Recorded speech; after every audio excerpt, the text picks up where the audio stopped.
Hey, Congressman, how have you been, sir? Fantastic. How are you doing, Mike? I'm doing well. Listen, these journalists are very excited about Aaron Schock, but, am I out of bounds here in saying maybe they could do some more investigative work on, I don't know, some things that might be a little bit more important than the mileage accrued on some congressman's car? Well, I don't know Mr. Singer, but I will say this, and I don't have a chance to say this publicly very often. It's rare that you hear a Republican from South Carolina congratulate the New York Times, but the reporter Michael Schmidt, who did a piece, I guess now almost 2 weeks ago, I congratulate Michael. He's got better sources at the State Department than members of Congress do. Yeah. So, yep, you're right. You're right. The chronology, the State Department and Secretary Clinton's attorney, for that matter, never bothered to tell us that she only used a personal email account and that she retained custody of her emails when she separated from the State Department. You would think that would come up in months and months of conversations about producing documents, but it didn't. And it was Mr. Schmidt. And then, as you remember, there was another story by the AP about the server. And, it doesn't do me any good to get frustrated. It's the reality. When congressional Republicans say something,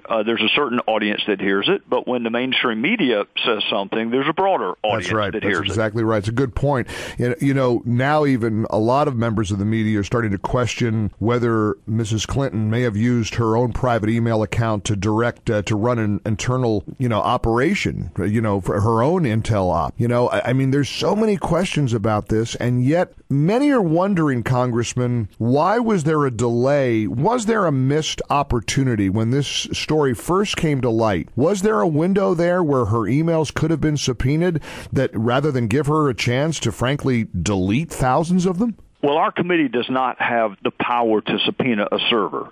We still don't have the power to do it. Is that wrong? Well, shouldn't you? The House as a whole does, but each committee, operates under a set of rules. And given my background and my respect for the rule of law, I tried to be a rule follower. Right.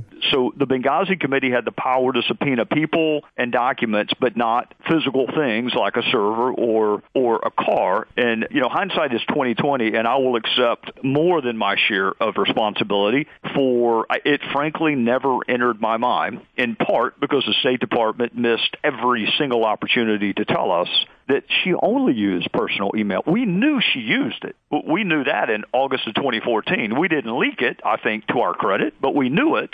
We just assumed, okay, you gave us these 8 personal emails. Where's the great body of state.gov emails that she would have used? And there weren't any. It was a series of letters and conversations, and we wrote her attorney and asked for them, and her attorney referred us back to the State Department. So, I tried really hard to do this with a different tone, to do it more like a professional investigation instead of a political investigation, and I'm going to continue to do it that way. But the subpoenas are going to be more frequent because my other efforts at getting information from the State Department have not been successful.